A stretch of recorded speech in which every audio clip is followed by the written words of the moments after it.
তোমারে মাফ করার জন্য আমি শবে কদর এক রাতে আমি আল্লাহ তাআলা 1000 মাসের রাত্রির চাইতে বেশি মাফ করে থাকি। তোমারে আমি আল্লাহ মাফ করার জন্য এত বড় শ্রেষ্ঠতম রমজান মাস দিয়েছি।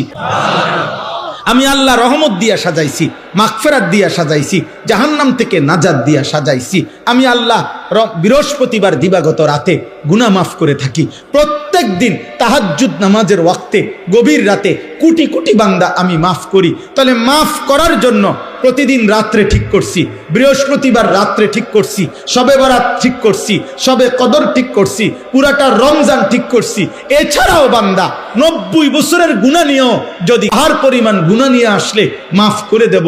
জমিনের বালুকণা পরিমাণ গুনাহ নিয়ে আসলে আমি মাফ করে দেব। তুমি এরপরে বলো বান্দা, আমি যদি তোমাকে জান্নাত দিতে চাইছি বলে কতভাবে আয়োজন করলাম, আমি আর কি বললে, আর কত সুযোগ দিলে তুমি জাহান্নাম থেকে মুক্তি পাইবা। আমি যদি বলি যে তাকে ভাই তোকে আমি আর কতবার বললে তুমি আমার কথাটা অনেকবার বলছি।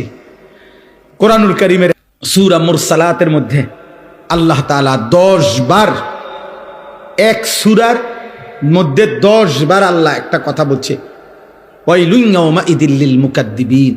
আল্লাহ বলে মিথ্যাবাদী নাফরমানদের জন্য সেদিন জাহান্নাম, জাহান্নাম, জাহান্নাম, জাহান্নাম। শেষ আয়াতটা আল্লাহ তাআলা একটা কথা বলছে, বান্দা ফাবিআইয়ি হাদিসিম বাদাহু ইউমিনুন। আমার বান্দা, আমি আর কতবার বললে তুমি বিশ্বাস করবে? বুঝেননি? আমি আর কতবার বললে তুমি মানবা? ফজরের নামাজ প্রচন্ড পাওয়ারফুল নামাজ। ফজরের নামাজ মুমিনের নামাজ।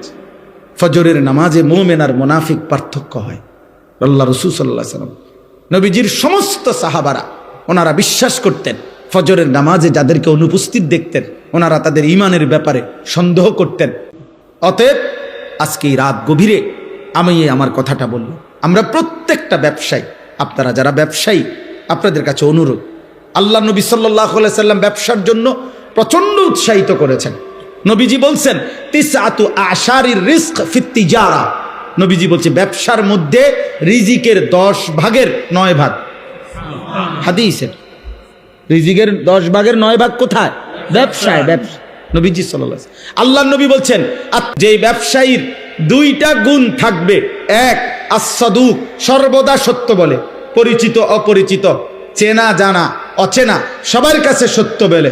2 আল আমিন, যে নিশ্চিন্তে, জাফানি কইছে তো জাফানি, চায়না কইছে তো চায়না, মানে যে কোনো কাস্টমার তার কাছে নিশ্চিন্তে বিশ্বস্ততা পায়, মানে মাল যেটা কইছে এইটাই। সাবধান কিন্তু কইলাম। তাইলে এই জন্য বললাম যে প্রত্যেকেই এটা আল্লাহ রাসূল সাল্লাল্লাহু আলাইহি ওয়াসাল্লাম বলছে 2টা গুণ। সব কথা কি বলে? সত্য বলে আর বিশ্বস্ত। কাস্টমার আমাদের আপনার কুমিল্লা ক্যান্টনমেন্ট ময়নামতি সাবের বাজার একটা ওষুধের দোকান আছে, মানুষের আস্থা। আমি ইন্ডিয়া দিল্লিতে ডাক্তার দেখাইছি, দিল্লির প্রেসক্রিপশন নিয়ে এই সাবের বাজারে ওষুধ নিয়েছি। হ্যাঁ বুঝছেন না আরশাদ ভাই? সাবের বাজার এসে ওষুধ নিছি, এই ইন্ডিয়ার ওষুধ ডাক্তার। আমার আস্থা যে এখানে আছে। 5 জনের মধ্যে কোনটা সবচেয়ে পবিত্র? নবীজি সাল্লাল্লাহু আলাইহি সাল্লাম বলছে আমালুর রাজুলে বিয়াদিহি, ব্যক্তি তার হাতে কষ্ট করে যা রোজগার করে তা সর্বোত্তম। ওয়া কুল্লু বাইইন মাবরুর, এবং প্রত্যেক হালাল ব্যবসা সর্বোত্তম। হাদিস কয়টা শুনবেন আপনি? কোরআন থেকে শুনবেন কয়টা? রাসূলুল্লাহ সাল্লাল্লাহু আলাইহি সাল্লামের হাদিস শুনবেন। আল্লাহ তাআলা আপনাদের প্রত্যেককে বরকত দান করেন। তাহলে আমার দ্বিতীয় প্রসঙ্গ ছিল এটা, যে আমি তাহলে আমার বলার উদ্দেশ্য হলো যে আপনাদের ব্যবসায়ী ভাইদের কাছে আমার অনুরোধ, ব্যবসায়ী ভাইরা দয়া করে ফিকির দান করুন। ঈমান আমাদের শ্রেষ্ঠতম সম্পদ, কালিমা আমাদের শ্রেষ্ঠতম সম্পদ। আল্লাহ যার রব, মুহাম্মদ সাল্লাল্লাহু আলাইহি সাল্লাম যার রাসূল, ইসলাম যার ধর্ম, কোরআন যার কিতাব, খোদার কসম এই কায়নাতের সর্বশ্রেষ্ঠ নিয়ামত আল্লাহ তাকে দান করেছে। কোটি কোটি দুনিয়া 1000 বার না, আপনি দুনিয়া 100 বার পাইলেও দুনিয়া ছেড়ে দিতে হবে, ছাড়তে হবে কিনা? তো তাইলে আর এতবার পাইয়া লাভ কি? দুনিয়ায় মজার কিছু নাই, দুনিয়া উপভোগের কিছু নাই, দুনিয়া তৃপ্ত হওয়ার জায়গা নাই। কারণ আমি সেই আনিস 24 ঘন্টা আমার পাশে মৃত্যু তাড়া করে, প্রতি মুহূর্তে আমাকে ভাবতে হয় আমি অসুস্থ হয়ে যাব, তাহলে যার পিছনে মৃত্যু, অ্যাক্সিডেন্ট, অসুস্থতা সারাক্ষণ যার লগে লগে ঘুরে, তার আবার তৃপ্তি কিসের? তার আবার তৃপ্তি কিসের? তার আবার খুব বেশি আনন্দ কিসের? কোন রকম পারে না। কিন্তু জান্নাত, আল্লাহ তাআলা বলছে লা ফিহা গাউলুন, সুবহানাল্লাহ। আল্লাহ বলছে জান্নাতে বান্দা ঢুকবা, আল্লাহ বলে বান্দা জান্নাতে আমি বান্দা যা চাইবে তাও দেব, ওয়ালাদাইনা মাজিদ, আমার বান্দার চাওয়া শেষ হইলে আমি আল্লাহ নিজের থেকে আরো কোটি কোটি নিয়ামত দিতে থাকব, দেবই দেব, দিতেই থাকব। জান্নাতে আল্লাহ দেবে। জাহান্নাম তার বিপরীতে। কোরআনুল কারীমে আল্লাহ বলছে, আল্লাহ বলছে জাহান্নামীদের গাল, চেহারা, শরীর জাহান্নামের আগুনে এই পিট ওই পিট করে উল্টানো হবে আর পোড়ানো। দয়া করে নিজের উপরে রহম করেন। কেউ কাউরে মনে রাখবে না, স্বার্থপর এই দুনিয়া কাউকে মনে রাখে না। সারাদিন আমি প্রায় বলি, সারাদিন যেই বাচ্চা কাচ্চারা বাবার মৃত্যুতে কাঁদছিল, বউ বাচ্চা মাগরিব পর্যন্ত কাঁদছে, দাফন কাফন শেষে রাত্র আসার পরে পাশের ঘরের থেকে ভাত তরকারি রান্দা আনছে, ওরা ঠিকই ভাত খায়। এবার শেষ কথা হলো সকলের জন্য, আমার জন্য, আপনাদের জন্য, জওয়ান বুড়া সবার জন্য শেষ কথাটা কি? শেষ কথাটা হলো মহান আল্লাহ পাক রব্বুল আলামিন প্রত্যেকটা ইমানদার মুসলমানের কাছে, আল্লাহ তাআলা আমাদের কাছে একটা জিনিস চায়। আল্লাহ বলছে আল্লাহকে ভয় করো, আল্লাহকে ভয় করো, আল্লাহকে ভয় করো, আল্লাহকে ভয় করো। এই আল্লাহকে ভয় করো এই কথার আরবি হলো তাকওয়া। আল্লাহকে ভয় করো এই কথার আরবি কি? এই কথাটা কোরআনে আল্লাহ পাতায় পাতায় বলছে। এটা এত গুরুত্বপূর্ণ, আলাদা আলাদা করে আল্লাহ বলছে ইয়া আইয়ুহান নাবিয়্যুত্তাকিল্লাহ, হে নবী আল্লাহকে ভয় করো।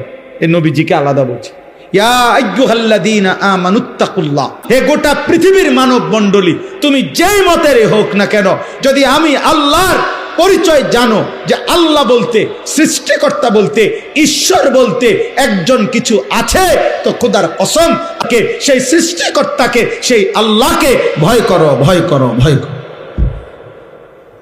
এই জন্য আল্লাহকে ভয় করো, তাকওয়া।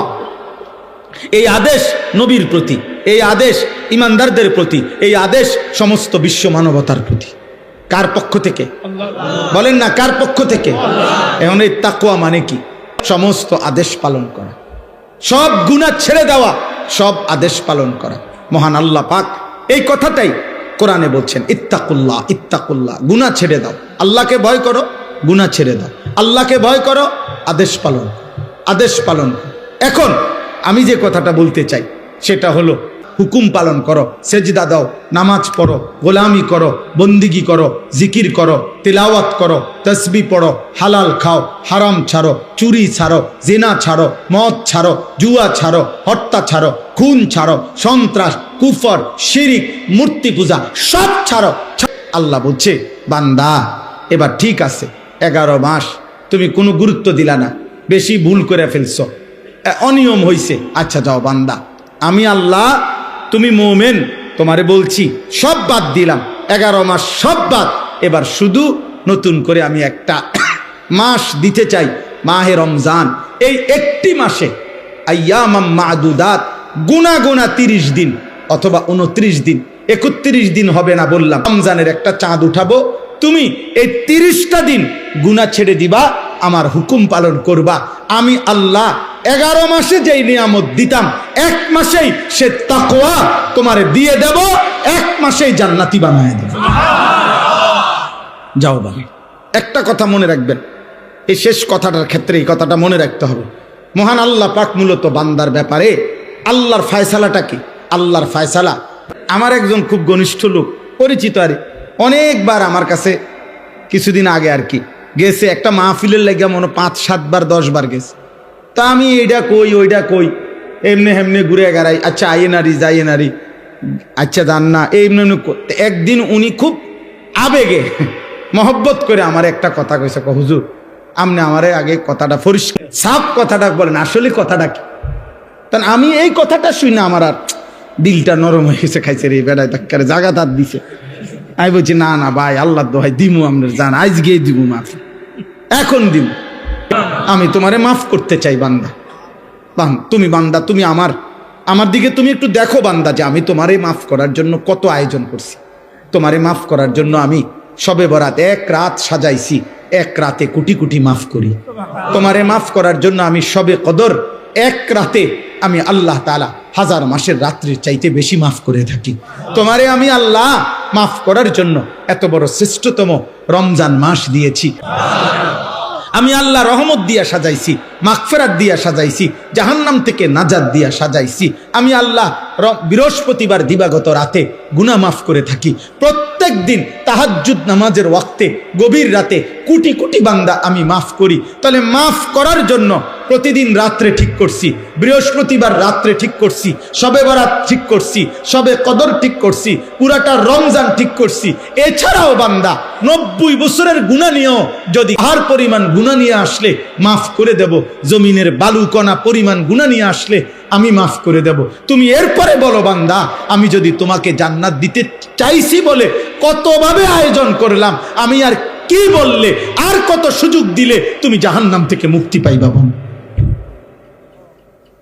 আমি যদি বলি যে তাকে ভাই তোকে আমি আর কতবার বললে তুমি আমার কথাটা অনেকবার বলছি। কোরআনুল কারীমের সূরা মুরসালাতের মধ্যে আল্লাহ তাআলা 10 বার, এক সূরার মধ্যে 10 বার আল্লাহ একটা কথা বলছে, ওয়াইলুন ইয়াউমাইযিল লিল মুকাদ্দিবিন। আল্লাহ বলে মিথ্যাবাদী নাফরমানদের জন্য সেদিন জাহান্নাম, জাহান্নাম, জাহান্নাম, জাহান্নাম। শেষ আয়াতটা আল্লাহ তাআলা একটা কথা বলছে, বান্দা ফাবিআইয়ি হাদিসিন বাদাহু ইউমিনুন। আমার বান্দা, আমি আর কতবার বললে তুমি বিশ্বাস করবে? বুঝেননি? আমি আর কতবার বললে তুমি মানবা?